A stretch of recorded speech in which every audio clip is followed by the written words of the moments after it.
Hello students, inheritance के chapter में आज हम पढ़ेंगे the RH blood group system.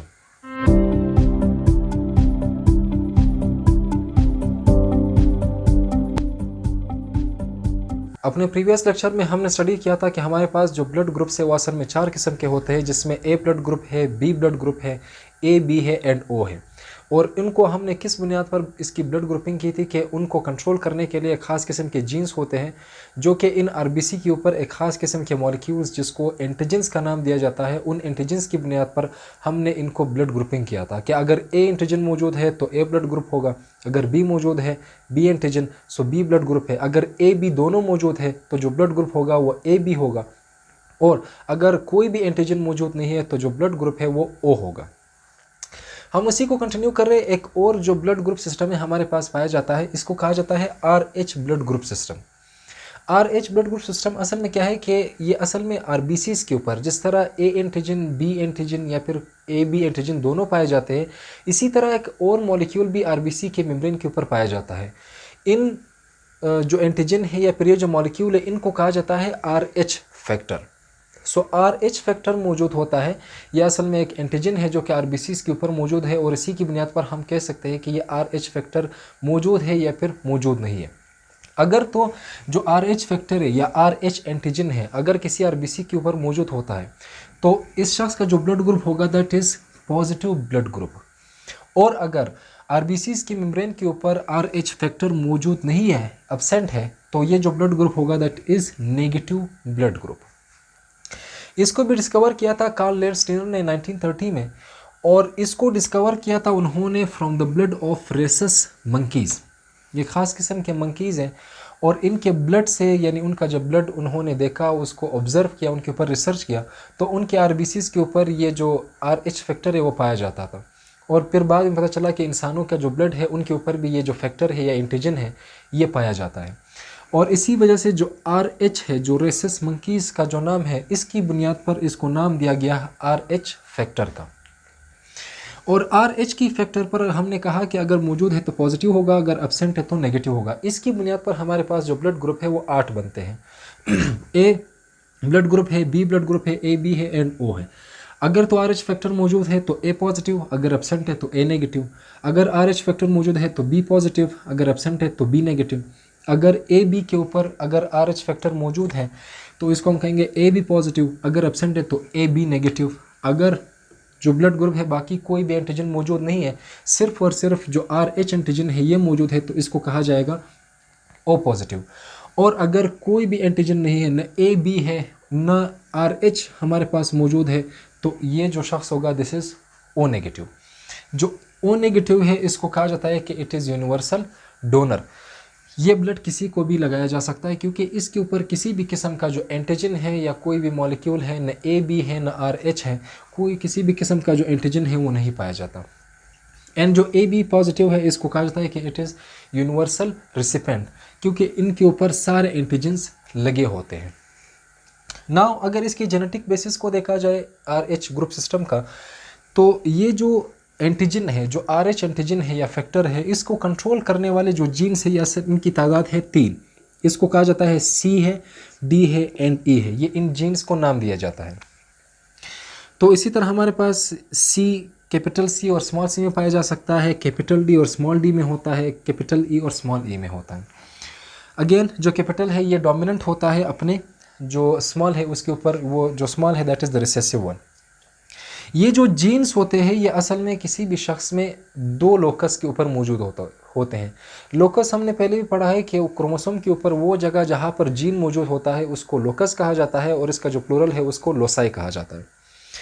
तो ये असल में ये जो जीन्स होते हैं ये 2 लोसाई के ऊपर मौजूद होता है। एक लोकस को कहा जाता है, यानी एक जो लोकस है वो जो जगह है उसको, उसके ऊपर D जो जीन है वो मौजूद होता है, और दूसरा जो लोकस है वो उसके ऊपर या तो C मौजूद होगा या E मौजूद होगा, दोनों में से एक मौजूद होता है। मिसाल के तौर पे D है और इसके अलावा या तो C होगा या फिर E होगा, और ये पाए जाते हैं क्रोमोसोम नंबर 1 के ऊपर। सो 2 लोकस यहाँ पर ये ऑक्यूपाई करते हैं ये जो जीन्स हैं। इनमें से जो सबसे ज़रूरी है वो असल में लोकस D होता है, यानी ये जो D है ये सबसे ज़्यादा ज़रूरी होता है। अगेन जो D है ये असल में इसका कैपिटल भी हो सकता है और स्मॉल भी हो सकता है। जो कैपिटल डी है या ये जो जीन है वो अपने अलील के ऊपर, जो स्मॉल डी है उसके ऊपर कम्प्लीटली डोमिनेंट है। तो अगर किसी शख्स का जो जीनोटाइप है वो अगर दोनों कैपिटल डी है, यानी दोनों कैपिटल डी वाले जो जीन्स है वो मौजूद है, तो इस शख्स का जो ब्लड ग्रुप होगा वो RH पॉजिटिव होगा। अगर सिर्फ एक डी मौजूद है और दूसरा स्मॉल डी है तो ये जो शख्स है ये भी पॉजिटिव होगा, क्योंकि जो कैपिटल डी है वो मुकम्मल तौर पे स्मॉल डी के ऊपर डोमिनेंट है, यानी ये एक अलील दूसरे के ऊपर डोमिनेंट होता है।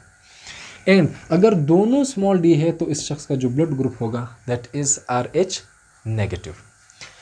एंड वन थिंग इज़ यहाँ पर ज़रूरी है कि जिस तरह से हमने कहा था कि अगर किसी शख्स का जो ब्लड ग्रुप है वो A है तो इसकी बॉडी में नेचुरल तौर पे यानी कुदरती तौर पे B एंटीबॉडीज़ पाई जाती है। अगर किसी शख्स का B है, B ब्लड ग्रुप है, तो उस शख्स के जिस्म के अंदर जो प्लाज्मा है, जो ब्लड प्लाज्मा है उसके अंदर नेचुरल या कुदरती तौर पे उसमें A एंटीबॉडीज़ पाई जाती है। लेकिन जो RH है इसके ख़िलाफ़ किसी भी किस्म की एंटीबॉडीज़ नेचुरल तौर पे नहीं पाई जाती, यानी कुदरती तौर पे मिसाल के तौर पे अगर कोई शख्स नेगेटिव ब्लड ग्रुप वाला है तो उसके अंदर किसी भी किस्म का जो RH के ख़िलाफ़ जो एंटीबॉडीज़ है, जो प्रोटीन है, वो मौजूद नहीं होते। और ये तभी बनते हैं, मिसाल के तौर पे अगर किसी शख्स को पॉजिटिव, किसी नेगेटिव शख्स को पॉजिटिव ब्लड ग्रुप लगाया जाए तो उसके बाद ये पॉजिटिव या RH के ख़िलाफ़ उसके बाद एंटीबॉडीज़ बनना स्टार्ट हो जाती है। एंड ये क्यों? क्योंकि ये RH एंटीजन जो कि RBC के ऊपर जो एंटीजन है, जो मॉलिक्यूल है, उनके ख़िलाफ़ जब रिएक्शन होता है उसके बाद ये RH एंटीबॉडीज़ बनना स्टार्ट हो जाती है। इसी से रिलेटेड हम एक एग्जांपल को समझते हैं। RH फैक्टर से रिलेटेड हमारे पास एक कंडीशन है जिसका नाम है एरिथ्रोब्लास्टोसिस फेटालिस। ये एक कंडीशन है जिसको कहा जाता है कि it is haemolytic disease of new born, यानी एक ऐसी बीमारी है कि जिसमें जो न्यू बोर्न है, जो एक नया बच्चा है, उसकी जो ब्लड है वो टूटता है। हीमो का मतलब होता है ब्लड एंड लाइटिक का मतलब होता है लाइसिस, यानी टूटना, ब्रेकडाउन। इसमें क्या होता है कि जो RBCs है वो बहुत ज़्यादा फास्ट रेट के साथ टूटती है। इसके काजेज़ क्या है और रिस्क फैक्टर्स क्या है, यानी किस तरह से ये काज होता है, इसका जो बेसिक जो मैकेनिज़्म है इसमें क्या होता है कि there is maternal and foetal RH incompatibility. Incompatibility का मतलब होता है कि जब जो ब्लड ग्रुप्स होते हैं वो मैच नहीं कर पाते, इनकम्पैटिबल होते हैं। फीटल या फीटस असल में कहते हैं कि वो बच्चा जो कि माँ के पेट में डेवलप हो रहा होता है, उस बच्चे को फीटस का नाम दिया जाता है।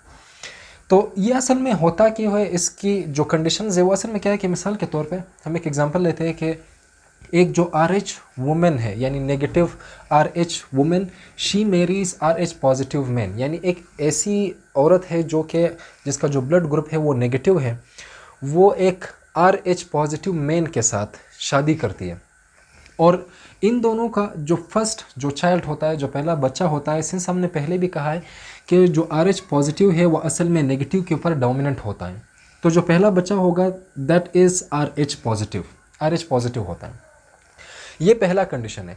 अब इस कंडीशन में मिसाल के तौर पे क्या होता है कि बच्चे की जो कुछ RBCs है, जो रेड ब्लड सेल्स है, वो असल में मदर की जो बॉडी है उसके अंदर चली जाती है, मिसाल के तौर पे प्लेसेंटा के ज़रिए, या फिर जो मिसाल के तौर पे जो बर्थ होती है, यानी बच्चे की जब पैदाइश होती है उस वक्त कुछ जो RBCs है वो मदर की बॉडीज़ के अंदर चली जाती है। एंड सिंस वी सेड के जो RBCs है उनके ऊपर जो RH पॉजिटिव या फिर जो RH फैक्टर मौजूद होता है उसके ख़िलाफ़ पहले से एंटीबॉडी जिस्म के अंदर मौजूद नहीं होते, और जैसे ही ब्लड दिया जाता है या फिर उसके अंदर ब्लड चला जाता है एक RH नेगेटिव पर्सन के जिस्म के अंदर, उसके बाद उसके ख़िलाफ़ एंटीबॉडीज़ बनना स्टार्ट हो जाती है। तो जो RBCs है मदर की बॉडी में जैसी चली जाती है उसके ख़िलाफ़ RH antibodies, anti RH antibodies बनना स्टार्ट हो जाती है। अब ये तो पहला केस था। जब सेकंड चाइल्ड जो कंसेप्शन है, यानी अभी जब दूसरे बच्चे की जो कंसेप्शन है अगर वो होती है, तो पहले से ही हमारे पास जो एंटीबॉडीज़ है RH के ख़िलाफ़, RH फैक्टर के ख़िलाफ़ वो मौजूद होती है।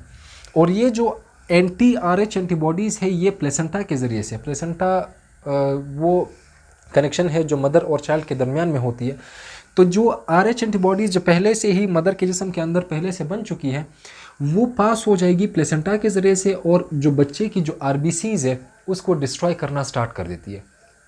इससे क्या होता है कि जो एंटीजन है, मिसाल के तौर पे RH भी एक एंटीजन है क्योंकि RBC के ऊपर ये एक मॉलिक्यूल मौजूद होता है। इस एंटीजन और जो एंटीबॉडीज़ है जो कि मदर के जिस्म के अंदर पहले से बन चुकी है, इन दोनों के दरमियान में रिएक्शन होता है और जितनी भी ब्लड सेल्स होती है उन सब की क्लम्पिंग होती है, क्लम्प हो जाते हैं, आपस में जम जाते हैं या फिर वो ख़राब हो जाते हैं। एंड इसकी वजह से क्या होता है कि जितनी भी आरबीसीज है वो सारी डिस्ट्रॉय हो जाती है ऑफ जो फीटस है या जो बच्चा है। अब ये जो कंडीशन है इसके अगर हम जेनेटिक्स को समझें, जेनेटिक्स में क्या है कि मिसाल के तौर पे अगर तो जो मेन है यानी जो मर्द है उसके जो जीनोटाइप है यानी जो जीन्स है उसके अंदर अगर एक भी कैपिटल डी है दूसरा भी कैपिटल डी है, तो इस कंडीशन में क्या होगा कि मिसाल के तौर पे जितने भी बच्चे होंगे वो सारे कैपिटल डी और स्मॉल डी होंगे, यानी उनका जो जीनोटाइप है उसमें एक कैपिटल डी होगा एक स्मॉल डी होगा, और जितने भी बच्चे होंगे वो सारे क्या हो जाएंगे RH पॉजिटिव होंगे, यानी इनका जो ब्लड ग्रुप है वो पॉजिटिव में होगा।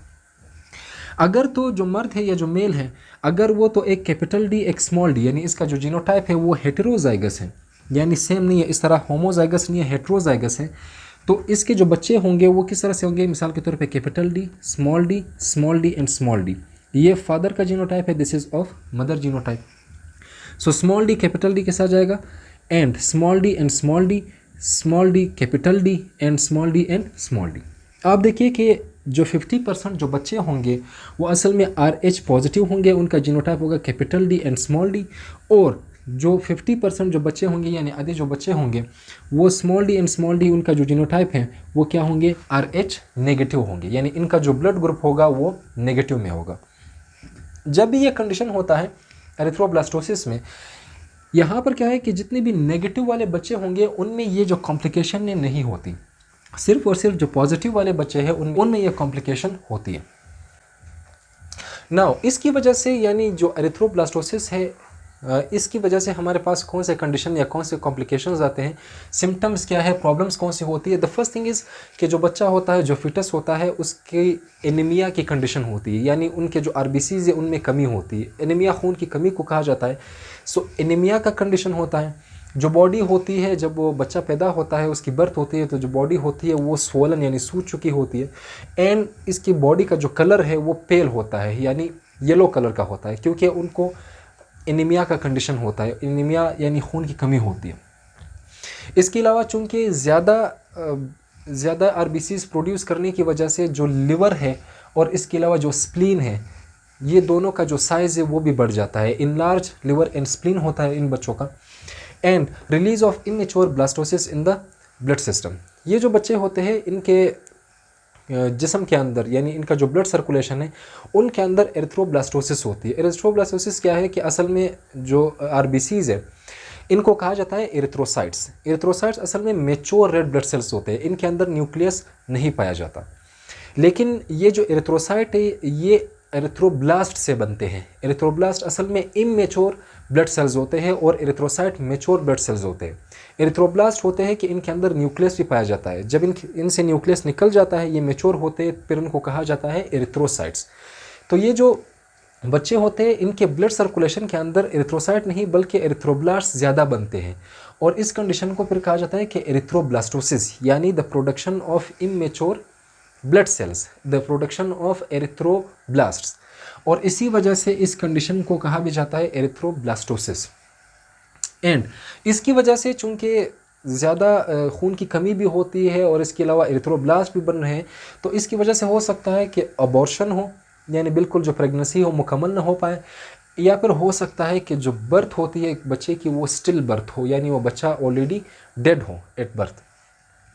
अगर प्रेगनेंसी कंटिन्यू होती है और बच्चा है वो पैदा होता है तो बच्चे का जो लिवर और स्प्लीन है ये बहुत ज़्यादा तेज़ी से जो आरबीसीज है उनको डिस्ट्रॉय कर रही होती है। एंड ये जब भी आरबीसीज टूटती है, आरबीसीज के टूटने की वजह से एक जो केमिकल है वो प्रोड्यूस होता है एज अ वेस्ट प्रोडक्ट जिसको कहा जाता है बिलिरुबिन। बिलिरुबिन असल में अगर ये बॉडी के अंदर ज़्यादा होता है तो ये हमारे ब्रेन को डैमेज कर सकता है। तो जो बच्चा होता है उसकी बॉडी के अंदर बिलिरुबिन ज़्यादा होने की वजह से उसके ब्रेन पे भी असर पड़ता है और जो बॉडी है वो सारी येलो पड़ जाती है, और इस कंडीशन को फिर कहा जाता है जॉन्डस, यानी ये जॉन्डस भी होता है किसी बच्चे को। फॉर्चुनेटली हमारे पास ये जो कंडीशन है एरिथ्रोब्लास्टोसिस फेटालिस का, इसकी प्रिवेंशन और ट्रीटमेंट भी हमारे पास मौजूद है। प्रिवेंशन में क्या है कि द फर्स्ट थिंग इज़ कि ये देखना है कि जो कपल है उसका जो ब्लड स्क्रीनिंग है वो होनी चाहिए कि मेल का जो ब्लड है वो देखना चाहिए, उसकी स्क्रीनिंग होना चाहिए। फीमेल की देखनी चाहिए कि अगर वो नेगेटिव ब्लड ग्रुप है उनका, किसी फीमेल का, और जो मेल है उसका पॉजिटिव ब्लड ग्रुप है, तो इसके लिए फिर जो मज़ीद जो एहतियात होती है फिर वो अपनाया जाता है। तो द फर्स्ट थिंग इज़ कि प्रिवेंशन में क्या है कि ब्लड स्क्रीनिंग होनी चाहिए, ब्लड जो टाइप है वो चेक होना चाहिए।